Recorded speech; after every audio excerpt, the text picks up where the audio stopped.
magandang araw sa inyong lahat. Ito, si GPC Backyard. Samahan niyo ako. Magpakita tayo ng sitwasyon sa ating mga alaga. Ganito mga kabrid, mga game birds. So, samahan niyo ako. May isa tayong pag-uusapan na topic tungkol sa pagpapaigi ng mga linyadang manok at pagpapapuro mga kabrid. Tara, bagong lahat mga kabrid, mag-intro muna tayo.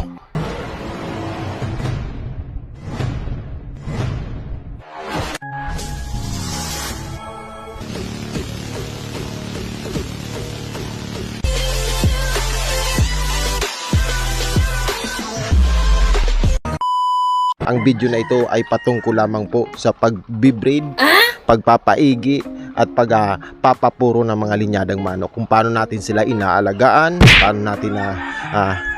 paano tayo nagre-responde sa mga hamon at mga pagsubok patungkol sa pagpaparami at pagpapaigi ng isang malusog na manok mga kabrid. Mula itlog hanggang sa ganitong edad na sila mga kabrid. Pa2 taon na mga kabrid. So tara, samahan niyo ako. Mga kabrid, ang topic natin ngayon sa pag-uusapan natin sa munti nating channel patungkol sa pag-aalaga ng manok ay ang tinatawag na deep culling mga kabrid. Ano ang magandang dulot nito sa isang uri ng backyard breeder o sa isang pag-aalaga ng manok, at ano-ano ang mga disadvantages o mga hindi magandang dulot sa pag-aalaga ng sa pag-deep culling mga kabrid. Kabrid, ang advantages or magandang dulot ng tinatawag na deep culling mga kabrid is mas napupukusan natin ang ating mga alagang manok dahil mas na-optimize natin or naibibigay natin ng tulo ang pag-aalaga sa natitirang kunting pirasong manok mga kabrid dahil sa deep culling. Halimbawa, nagbawas tayo ng 10, mas makakapokus tayo, mas hindi tayo mabibigatan sa mga gastos at expenses ng pag-aalaga ng malulusog na manok mga kabrid. Yun ang magandang pag mas kunti, mas maalaga ka sa kanila. Mas marami, mas mahirapan ka. Sa pagkain pa lang, mas marami, mas tigkukunti na lang halos. Samantalang pag mas relax tayo mga nag-aalaga ng manok. Yun ang advantages mga kabrid para sa akin.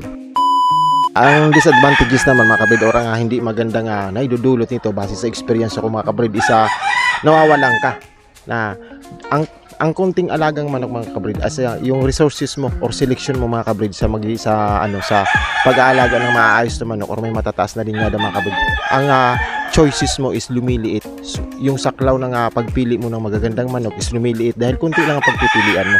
Kunti lang ang pagpipilian mo, mas kunti ang tsansa na tumama ka sa tamang pagpapapuro ng manok. Mga kabrid, depende sa kung ano yung pangarap mo sa mga manok mo, or paano ka ba nag-aalaga, ano ba ang dahilan mo kung bakit ka nag-aalaga mga kabrid, ano ba yung gusto mo sa manok mo, ano ba yung dapat para sa mga manok na inaalagaan mo mga kabrid. Para sa akin, dahil nagpapapuro ako mga kabrid, pag kunti lang ang mga manok ko, hindi pwedeng mag-deep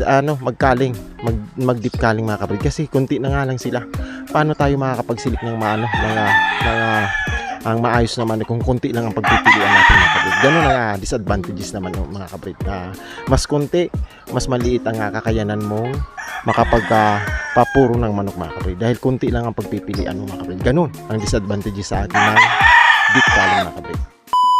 So ayan mga kabrid, isa yan sa mga nasama sa general selection natin para patungkol sa mga sinasabing deep culling na sinasabi.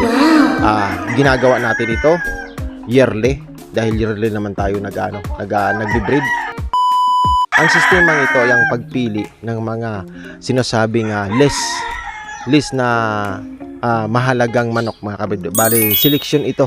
Halimbawa, yung sa grupo ng mga alaga nating manok, sino ba yung mga medyo hindi maayos or medyo malabo pa ang kanilang kapuruhan. Ganito ang sa akin mga kabrid. Ang purpose ko kaya ako laging nagdi-deep culling mga kabrid, para mas maalagaan ko po ang aking mga manok ng maigi. Kasi isa akong backyard breeder, wala akong halos sapat na kakayanan magpakain sa napakadaming manok. So mabigat po sa pag-aalaga ng manok ang mayroong 61 na pirasong manok mga kabrid. Bali, kada ko po pakain isang set sa umaga, umaabot ako ng 3 kilos sa umaga, 2.5 sa hapon. So umaabot ako ng mag-6 na kilo mga kabrid sa pagpapakain sa 61 piraso na yon. Sa pagkain pa lang yun, sa feeding pa lang. So mabigat siya. kasi mini-maintain din natin ang maintenance ng hygiene nila, pagpapaligo, yung mga kung ano, deworming, mga hygiene nila mga kabreed para sila ay maging malusog. Pagkatapos yung mga multivitamins mga kabreed na ina-apply natin sa kanila, inaano din nila natin yon. So sinaasalang-alang natin ang kakayahan natin bilang isang mag-aalaga ng mga ganitong manok. Kaya umaano tayo, yung bang gusto natin mag-deep culling mga kabreed, kasi mabigat na siya, mabigat na sa atin ang 61 pirasong manok mga kabreed. So dahil sa deep culling mga kabreed, mas napapaigi ko, nagdi-deep culling ako para mas maalagaan ko ang mga napipili or natitirang mga alaga kong manok mga kabreed. Tsaka hindi ako makapag-start ng breeding sa sobrang dami ng mga alaga kong manok. Para sa akin, mag-isa lang, ako lang mag-isa dito mga kabreed, 61 piraso, napakabigat.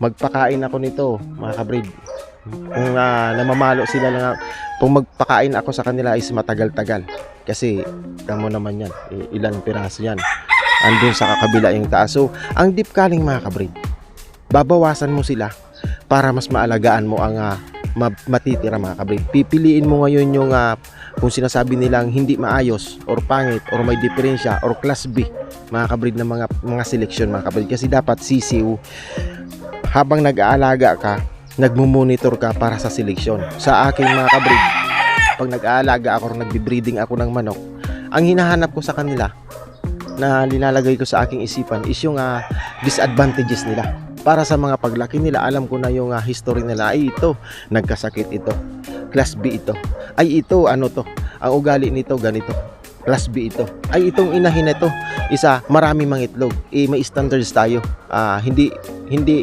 layering egg ang mga alaga ko. So mostly natural sa kanila dahil sila ay may mga linyadang manok at hindi sila mangingitlog ng manok. Hindi maganda sa kanila ang nangingitlog ng marami.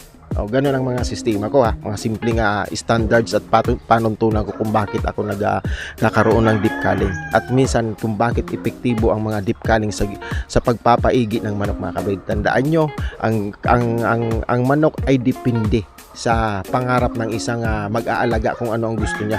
Kung gusto niya ng mga crossbreed o kung gusto niya ng pagpapapuro. May mga tao kasi mga kabreed na ang gusto niya halo ang linyada ng kanilang manok. Mas maganda ang manok. Pero sa akin mga kabreed, ang gusto ko muna sa sarili ko is yung pagpapapuro, pagpapaigi, pagpapa-improve ng isang linyadang manok mga kabreed. So gagaya niyan mga kabreed.